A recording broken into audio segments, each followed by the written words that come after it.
ኦዲፒ ብለው ሰን ኦዲፒ አሁን ለተወሰነች ጊዜ ስሟን ቀየረች ከኦፒዶ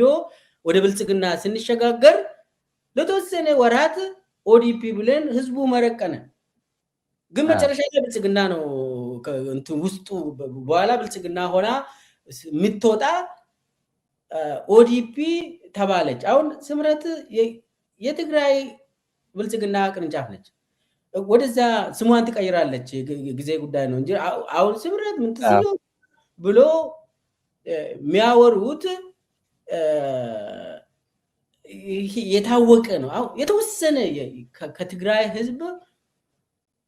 ጎበና ዳጬዎችን ማግኘቱ የትግራይ ጎበናዎች መፈጠራቸው ኦፖርቹኒቲ ነው ብሎ አብይ እያየ ነው አንድ ግቢ ውስጥ የታሰረው ውሻ አለ ይሄ የታሰረው ውሻ መኪና ሲያልፍ ሲያገድም ይጮሃል ታስሯል መታሰሩን ያውቃል ግን ይጮሃል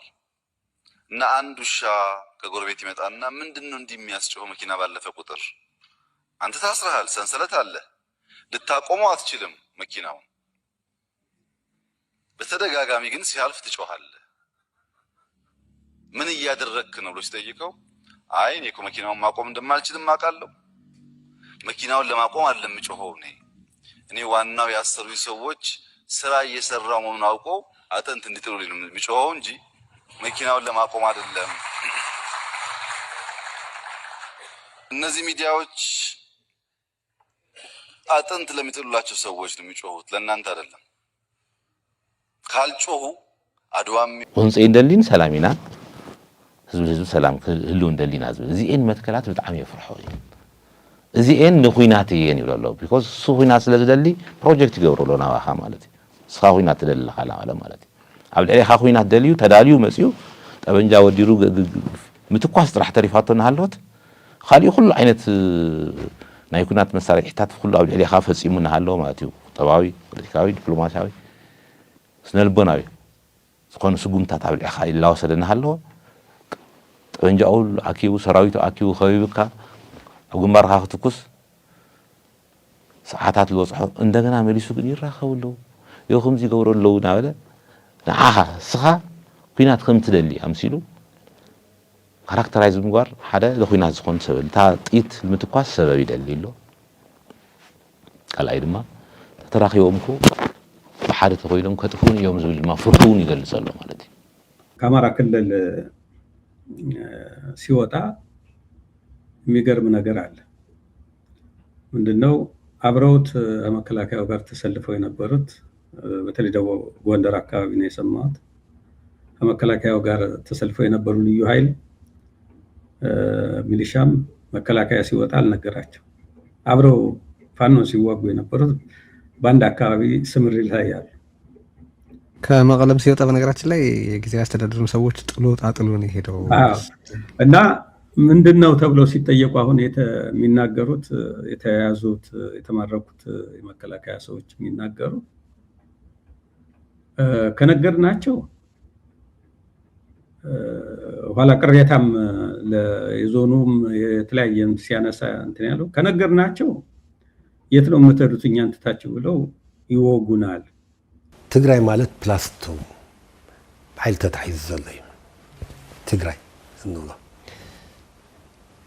ናይ ዘፋታትሓ ሲሪየስ ጌጋ እንድሕር ተፈፂሙ ኤኒ ታይም ናብ ኮንፍሊክት ትገጥወና እዩ ስራ አባንደን ትገሩ ስራ አጅ يترفن تلو أيقونن أبغى أنا أوان إذا محضر أدمي كون يخل درج إذا محضر كون ذخل زتأور فنجي يخون بروبر لك في التعلق بروبر في التعلق كنور خلنا بوليتيكون سلامون بتخون مجدي كاوت أك في التعلق ذل أمنتون أيكون زجال ظلهم بس ما قد ذيك فتح الله ايوه ذي نتحدى محقات نتحدى محزان نتحدى تعوات عين نتحدى تسعرين مقبار يكون تسنف زورلو بسفلاي بوليتيكال كونت خليها بوتادر كونت خليها بدبلوماسي خطولو تخليها نا ايثيوبيا دبلوماسي حزب بايت هازويتي ናይ ኢትዮጵያ ፖለቲካውን ሪኢኻ ኢኻ ናይ ኢትዮጵያ ፖለቲካውን ውሽጣዊ ፀገማቱ ፍትሕ ዘይከኣለ ናይ ትግራይ ጉዳይ እኳ ተዝፈትሕ ነይሩስ ናይ ኢትዮጵያ ጉዳይ ብዝተፈላለየ መንገዲ ሴትል ምኾነ ነይሩ ኢቭን ናይ ኣምሓራ ጉዳይ ዘሎ ናይ ፋኖ ጉዳይ ዘሎ ሰሜን ናይ ምድኻም ስትራቴጂ ትግራይ ትወቅዕ ኣምሓራ ተዳኽም ኤርትራ ተዳኽም ሰሜናውያን ሰጥ ለበጥ ኢሎም ይግዝኡ ዓም 100-200-300 ዓመታት ይግዝኡ ዝብል ስትራቴጂ ሒዙ እዩ ዝኸድ ዘሎ እዚ ሂድን ዝኾነ ኣጀንዳ ናይ ፒፒ ስለዚ ኣብ ውሽጢ ዘሎ ፖለቲካዊ ፀገም ወታደራዊ ፀገም ዘይፈትሐ ስርዓት ንማዕዶ ክሳገር ከሎ እዚ ኣይገድሸናን እዩ ናኻ ንጅሃር ሰባት ኣይኮናን ዓርስና ናይ ምክልኻል መሰለለና ክብል ይገልጽዎ ፕሬዚደንት ኢሳያስ አፈወርቂ የኦሮሞ ህዝብ ሀገሩን የሚወድ ኢትዮጵያን የሚወድ ህዝብ ነው። እንደምን ቢንቁት ነው እነዚህ ሰዎች የኢትዮጵያን ስም ያነሳ ሁሉ የኦሮሞ ጠላት አድርገው የሚያቀርቡት? ቅራኔ እኮ ነው መፍጠር እኮ ነው ዳቅማቸው። አሁን ለኦሮሞ ህዝብ አሳቢ ሆነው ይመጣሉ። የኦሮሞ ህዝብ እኮ ይችን ምድር እኮ በማቆም ረገድ ከጠላት ጋር ጉሮሮ ለጉሮሮ ተናንቆ ይችን ምድር ነፃነቷን በመጠበቅ ረገድ እኮ ዋልታ እኮ ትልቅ ዋጋ የከፈለ ህዝብ እኮ ነው። እነዚህ ዝም ብሎ መንደር ፖለቲከኞች እየመጡ ለማስከፋት አንዱን ብሔር በማስከፋት በአንዱ ብሔር ውስጥ በመወሸቅ ማህበራዊ ቅራኔ በመፍጠር የፖለቲካ ደላሎች የዚህን ህዝብ መሰረቱን ሊነቀንቁት አይችሉም። እና እኔ ኦሮሞ ህዝብ ይሄን የሚታለል አይመስለኝም። ቴዎድሮስ ካሳሁን የኢትዮጵያ ልጅ ነው። ስለ ብሔር ሲናገርም ሰምቼው አላውቅም። እኔ በእውነት ስለ ፍቅር ነው ሲናገርም ሰማው። ህዝብ ኤርትራ ሀገር ገዲፉ ናዚ ፍሉጥዩ ዩጋንዳ፣ ሱዳን፣ ሳውት ሱዳን፣ ኢትዮጵያ ኣብ ኩሉ ጎረቤታት ሃገር ባዶ ትኸውነላ። እቶም ካብ ሃገሮም ዝተሰደዱ ሰሪሆም ከበልጽጉ ድማ ሰለልቲ ሓዊሱ እናልኣ መንጦይ መንሕሙም ምኳኑ ምፍላጥ ኣጸጋሚ ስለዝኮነ እትውድሉ ኤርትራውያን ከም ሃገሮም ክሰርሑ ኣለዎ ዝብል ኣቋም ሒዝና ነርና። ጸገም ዝፈጥር ዘሎ ተሓዊሱ ዝመጽእ ሕሙም ሓሳብ ዘለዎ ሰባት ንሳቶም ስለ ዘለዉ መንዩ ጥዑይ መንዩ ሕሙም ንምፍላጥ ድማ ዝግበር ፕሮሰስ ትጠውይ ከም ዝብድል ይፍለጥ። ንዕሊ 120 ሚልዮን ቅርሺ እዩ ዝወጽእ ዘሎ ን20 ተሓከምቲ ትድመር ከምታ ዓንቶ ዝበልናዮ ሓብሕብቲ ኣመራርሓው ዝጸንሑ ምሳኹም ናተኸታተሉ ናይ ቋንቋ ናይ ምሕደራ ናይ ኳሊቲ ሰርቪስ ዝቆጻጸሩ ሰለስተ ሰብ ኣለውና ብድምር 31 ሰብ 120 ሚልዮን ንዕሉ ዝወጽእ ዘሎ ማለት እዩ ሕዝብ ዘሎ ስለዚህ ገንዘብና ተቆጻጽርና ክንሰርሕና ሰብ ድማ መዲብና ኣለና ናይ ስታይ ማለት እዩ ሞ ዝበዝሕውን ጠቃቂስናዮ ስለ ዘለና ከም ዳይሬክሽን ከም አንፈት ድሕሪ ሕዚ ዝበዝሕ ሕክምናና ውሽጢ ዓዲ ክኾን ኢና ንደሊ ዝበዝሕ ሕክምናና ኣብ ውሽጢ ዓዲ ክኾን ንደልየሉ ዘለና ምክንያት ግልጽ እዩ። ሓደ ሕክምና ውጽኢቱ ቀሪብና ክንከታተሎ ስለ ዘለና እዩ። ብናይ ባዕልና ሓካይም ጌርና ብናይ ባዕልና ሰብ ሞያ ጌርና በተለይ አፍትናተይ ጉዳይ ክሱተ ዘይቋረጹውን አነ ዝሓሸ ችሎት ነይረ ኣብ ዝሓሸ ደያኑ በባዕሎም ተኣማሚኖም ውሳነ ክወስኑ ዝኽእሉ ደያኑ ዝነበርዎ ችሎት ነይረ። ቀዲሞውን ነፃ ተባሂለ ነይረ ወሓሱን ተፈቂደለ ነይሩ ህዝቡ ሙሉ መንግስቲ መሊስዎ እዩ ብናይ ባዕሉ ማሕወር ገይሩ ብናይ ባዕሉ ውሽጣዊ ማሕወር ገይሩ ህዝቡ ሙሉ ፍርድ ቤት ዝወሰኖም ነገራት ንድሕሪት ክምለሱ ገይርዎም እዩ። ነፃ ተባሂለ ዳኛ ቀይሩ እዩ ነፃ ከምዘይበሃል ገይርኒ ተዓንቀጽ ንኽቅየር ገይርዎ ወሓሱን ተፈቂደለይ ብላዕሊ ጸቕጢ ተፈጢሩ እዩ ወሓስ ክሳይ ተገይርንና ህዝቡ ሙሉ ዘርኤካ ፍትሕ ዝበሃል ነገር ከምዘየለ ናይ ፖለቲካ ድራማ ጉዳይ ምዃኑ ናይ ሕልና ድራማ ሰብ ንምፍራሕ ኢልካ ትፈጥሮ ሰብ መንፈሱ ንክስበር ኢልካ ትገብሮ ነገራት ምዃኑ ጉልበት ባለ ጊዜ ያልወጣው እንዳገት ከዘራ ይዛት ወጣ ያኔ አፍንጫቸው ድረስ ታጥቀው እዚህ ደብረሲና በደረሱበት ሰዓት አዲስ አበባንና የኢትዮጵያ መንግስትን መቀየር ያቃተህ አሁን ከሻዕቢያ ካረጀ ካፈጀ መንግስት ጋር ለራሱም ሊኖር ላይኖር እርግጠኛ ካልሆነ መንግስት ጋር ሆነ የኢትዮጵያ መንግስት መቀየር አትችልም። ቲፒኤልኤፍ አሁን ወደ ጦርነት እገባለሁ የሚል ከሆነ የትግራይ ህዝብ መላ የትግራይ ህዝብና የትግራይ ወጣት አይፈቅድም፣ ምሁሩም አይፈቅድላቸውም። ያንን የሚያደርጉ ከሆነ የእሳት ራት ነው የሚሆኑት፣ ጥሩ አይሆንም። ስለዚህ ከሱ ተምረናል። ከሱ በመማራችን ነገሮች ባጭሩ እንዲቀጩ ፖለቲካል የሆኑ ነገሮች በደንብ አድርጎ ከህዝቡ ጋር በመነጋገር እያንዳንዱ ቀበሌ የራሱን ነፃነት ሰላሙን እንዲጠብቅ በማድረግ ነገሮች በሚነሱበት ጊዜ ሳይንዛዙ እዛው እንዲቀሩ ለማድረግ ያ ነው ይሄን መጽሐፍ እንድንጽፍ ያደረገን። በወገን ፌደራል መንግስቲ ዝሓዞ ዘውታታይ ተፈናቀልቲ ክምለሱ ካብኡ መጀመርያ ናይ ፀጥታ መከላከያ ቋፀሮ ኣብኡ ዘሎ ናይ ኣምሓራ ምምሕዳር ወይ ናይ ካትታ ሳልሳይ ወገን ምምሕዳር ክፈርስ እቶም ዕጡቃት እውን ካብኡ ክለቁ ፀጥቱ ፌደራል መንግስቲ ምክልኻል ሓይሊ ክቋፀሮ ካብኡ ተፈናቀልቲ ክምለሱ ቀፂል ዘሎ ድማ ተፈናቀልቲ ምስ ተመለሱ ናብ ጣብያታት ምርጫ ክግበር ካብ መንግስቲ ክሻብ ድሓር መንግስቲ ያው የተካረረ ከጌታቸው አሰፋ ቡድን ጋር የነበረው የሳሞራ የኑስ ነበር የግጭቱ። ያው ቅድም ያልኩ የሽኩቻ በጣም ተካሮ ወደ ጠላትነት የተለወጠ ይመስለኛል። ከዛ አሁን ሳሞራ የኑስና አብይ አህመድ ባለውለታዎች ሆኖ አንድ ላይ የቀሩት ምክንያት ጌታቸው አሰፋ ትዕዛዝ አውጥቶ የእስር ትዕዛዝ ከፌደራል ፖሊስ ሁሉም ጨርሶ ይታሰር በቃ አብይ ወንጀለኛ ነው ብሎ ከወሰነ በኋላ መከላከያ ሰራዊትን ይዘው ሳሞራ ኧረ የለም እንደዛ የሚባል ነገር አታስርም ካልሆነ ሁላችሁንም አስራለሁ ብሎ ሳሞራ ያው መከላከያ ስለያዘ አስፈራራ። ከዛ ቆመ። ያ አብይም አልታሰረም፣ ቀጠለ ያ ነገር። ሻዕቢያን ህዝብ ኤርትራን ንሰራዊትና ዝገበሮ ደገፍ ዝናዓድ እዩ። እቲ ዝተገበረ ድጋፍ ብምንታይ ምክንያት እዩ ተገይሩ ዝብል ንጎኒ ገዲፍና ስለ እቲ ኣወንታዊ ኣስተዋፅኦ ኣብ እዋኑ ኣመስጊና ኢና ዝነበርና። እዚ ፍሉጥ እዩ፣ ብኣደባባይ ዝገበርናዮ ስለ ዝኾነ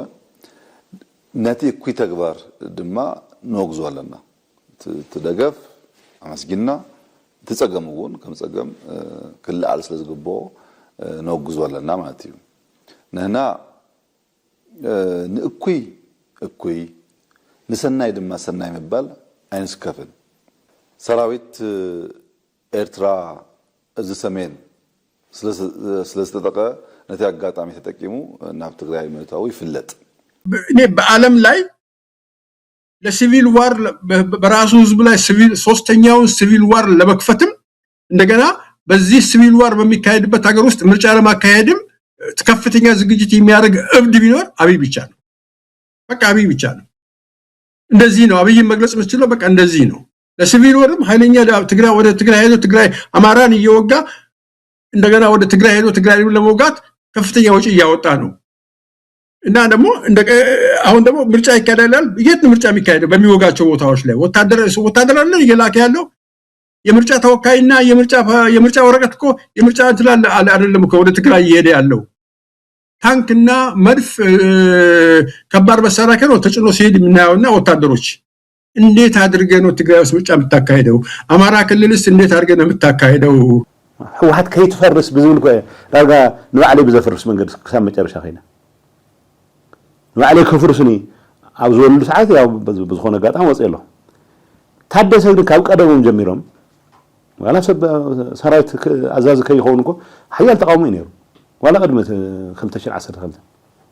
ላስት ሚኒት እዩ መጨረሻ ካልኦት እውነቶም ኣዘዝቲ ክኾኑልና ኢሎም ዝሓሰቡ ሰባት ከይተረፈ እሱ እዩ ዝሓሸ ኢሎም ስለዘ ይሐሸን ብተግባር خالي رينايو تاوانا ነገር ግን እዚ ሊደርሺፕ እዚ ስልጣን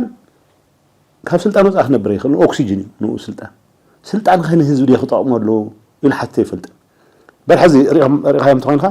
قدم كدعات زلوهم زنورو سرقت زلوهم زنورو ساعات حزنهم دقفهم زراف جمروا انا امشي بهالله حربينات بهالله سو نازي حيل زي لهزب محرات قبر الله ناي مال دفرت له حيل زي نتابسون كسرعه كم زي خلف فلاتيو تكوس بله متغفافው ደረጃ ላይ ከደረሰ የሚያባንን እሱ ነው ተኩስ ብለው ግን የማን አጀንዳ ይዘው የኢሳያስ አጀንዳ ይዘው ማለት እንጂ ኤርትራ ህዝብን የሚጠቅም አጀንዳ እኮ አይደለም ስለዚህ ይሄንን ነው ግምት ተስከበተ የኢትዮጵያ ሊደርሺፕ የምር ጥፍጣፊ ህዝባዊነት ቢኖረው ኖሮ ኤሊቱን ኢንጌጅ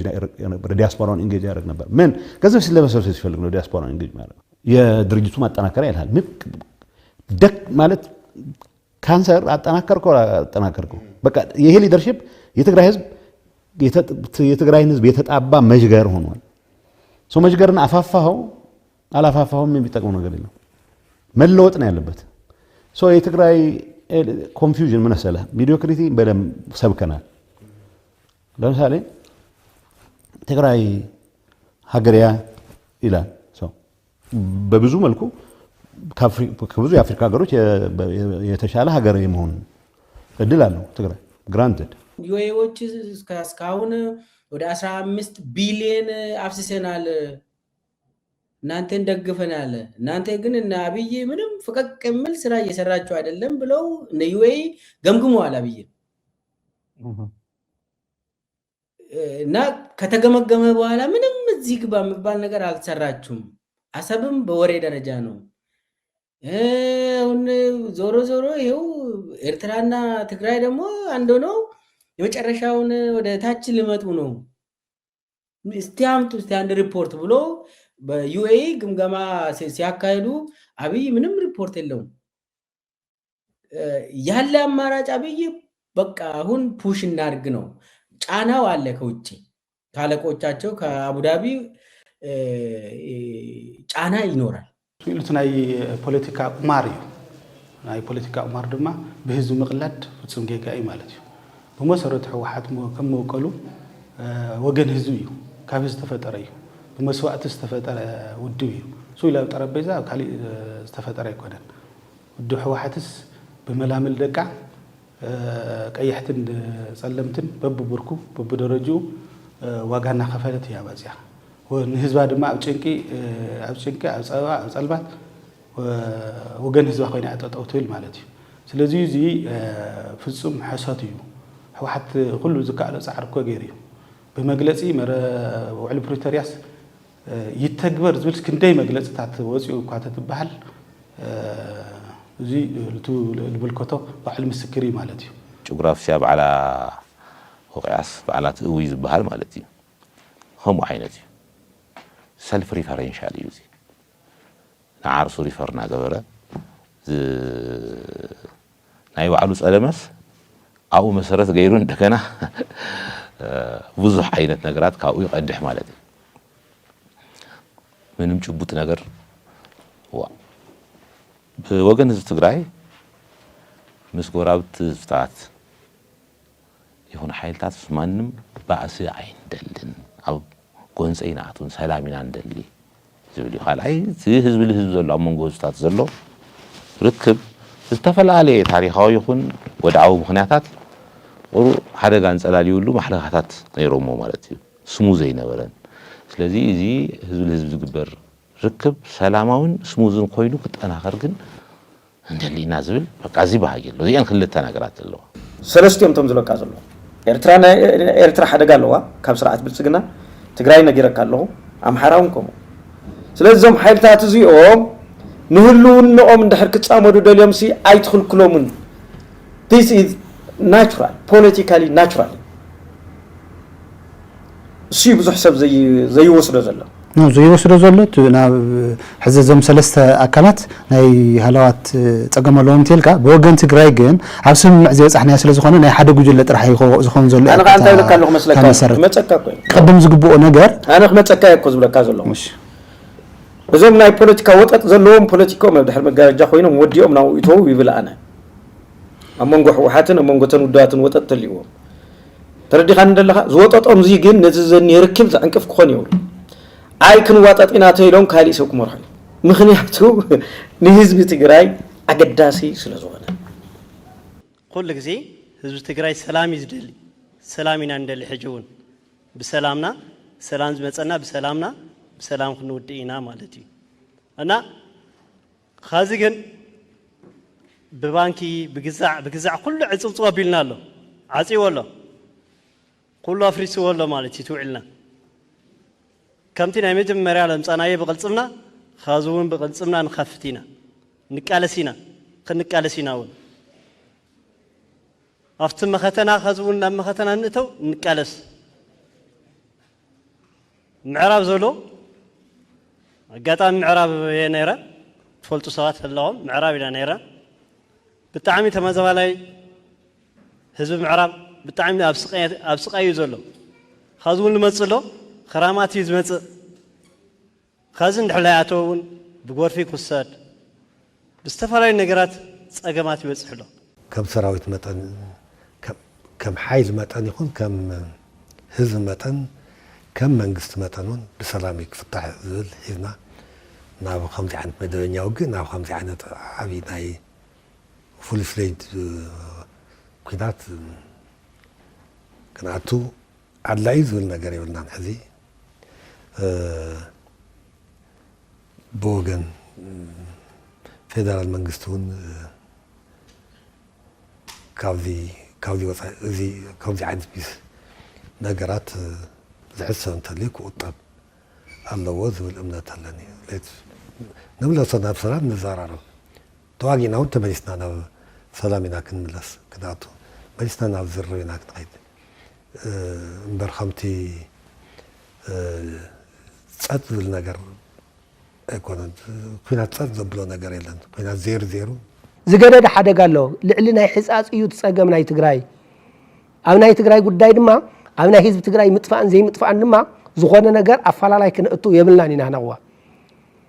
ዶኩመንት ኣለና ንሕና ንዓለም ንኩሉ ዝፈልጦ ማለት እዩ በቲና ኢና ሕዚ ግን ፈንዲኡ ጽባሕ እውን ካልእ ዝፍንድእ ክህሉ ይኽእል እዩ ድሕር ዘይመሪሕና ታልጋ ወጣ ክሕበጥ ኣይኽእልን ሓደ ዘመን እዚ ተዓውጠሉ ዘመን እውን ኣይኮነን ካልኣይ ኣማራሓ ኮይንካ ህዝብና መራሕካ ንዝተዋሃብካ ክትዓብጥ እውን ኣይትኽእልን መዓዝ ንመን ይብና እንታይ ዲክለር ጌርና እንታይ ሪፖርት ጌርና ንዓለምስ ንሕና ኣለናኮ ስለዚ ተዓዊጡ ዝዕበጥ ኣይኮነን ከምቲ ሕዝብ ለካ ዘለኹ ድማ ዝገደደ መዓዝ ዝገደደ እውን እኒሄ እዩ لمعنت خاوني حد عوي درجة زتما يطلعون زنجرزي كم يفتح خمس اللوا الحصر وان تان قبر لنا كوي نسبالو أما أخلاق جزء أنت نسرح لنا إتوانا دروب سوليشن زلاق مفتح زبال دما نمن وريم كيدم أقرأ تقولوا مقباريو تمفتحي كلي مفتحي ولا نا أبي جارا أربعين الناس عندنا أبينا عندنا دانش كونه نيلو بس مالتينو بزي زمان بعدنا باندا كم يبالو وجن ما هو نوم مفلقني مالتينو بقول سكنجر كي مالتينو نا أنا كنا أبي جارا ياجرن لجوج مكاد يا مرانز بدروم مشفشف يتقرأنز برهاب مقدل يورومون حزب أتكالي بسات ملبلب ሁሉንም ነገር አሳልፎ ለማቀፍ ተቋማት ሰጥቶ ህዝብን በኑሮ ውድነት ማሰቃየት ዳህንና ድሆችን አላያችሁ ማለት የሀገር ህዝብ በየጊዜው ሲጨፈጨፍና ሲሞት አላየሁም አልሰማሁም ማለት ከሆነ አርበኝነት ለነሱ ይሄ በዛ ደረጃ ባለው ትርጉምና አርበኝነት ውስጥ እኛ ያለንበትም ማለት ነውና እኛ ከኢትዮጵያ ህዝብ ጎን ነን ከሚጨፈጨፈው ህዝብ ጎን ነን ከትግራይ ህዝብ ጎን ነን ከአማራ ህዝብ ጎን ነን ካው ቀጽል ብሔራዊ ረውሓታቱን ዘይደራደር ማሕበረሰብ ክንፈጠረለና ተኻሊ በተረጋጋሚ ዝጥቀስ ምናልባት ኮምሁራን ወን በደንብ ክራ ዘሎ በቀሊሉ ክሕለፍ ዘይግቦ ብሔራዊ ሓድነት ዝበሃል እዩ ብሔራዊ ሓድነት ኩሉ እዩ ዝዛረወሉ ኩሉ እዩ ዘቕምጦ ከም መፍትሒ ጌርና ውን ቁጽር ሓደ ነቕምጦ ኩሉ ግዜ ብሔራዊ ሓድነት ዝብል እዩ አይ ቲንክ እዚ ከም ኮንሴፕት ወሲድና ውን ብዙሓት መጽሓፍቲ ውን ዝወጸሉ እዩ ካብ ናይ ታሪክ ህዝብ ትግራይና ተበገስና ውን ብሔራዊ ሓድነት እንታይ ማለት እዩ ዝብል በደንብ ምራይ ከድልየና እዩ ዝብል እምነት ይዘለኒ ሓድነት ክበሃል ከሎ ውን ሓድነት ንትግራይ ማለት እዩ ኮንቴክስት ውን ክንስሕቶ ዘለና ይመስለኒ ናብ ሕምባሻ ብዝቀየር መልክዑ ውን እናተንተና በቀጻሊ እናራናዮ እንኸይድ ኮይኑ كم كل في مفتاح جرنا جنوزي ون كنا عسل يزلنا وزلوا دخمتات ون مفتاش كدلينا أيو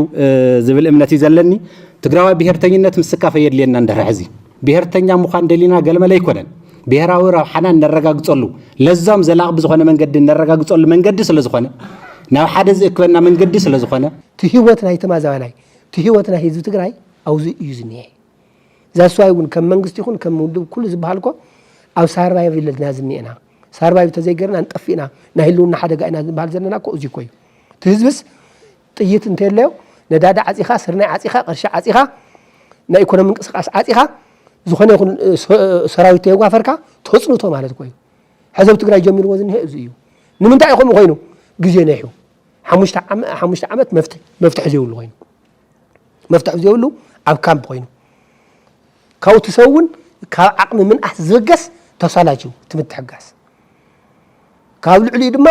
ካብ ታሕቲ ጀሚሩ እስካብ ክልል ዘሎ ድማ ተናይ ማሓውር ዝኒሄ ድማ በብኻዊ ዘሎ ኣላዒሉ ሞቢላይዝ ገይሩ ከምቲ ዓንተ ዘልዕልካዮ ትውስን መልክዑ ኣብ ምትሕጋዝ ዝኒሄ ብክነተ ወጊድካ ትኽርከብ ዝግብኦ ነገራት ሒዝካ ኣብ ምኻድ ድማ ድኽመታት እኒሄ እዚ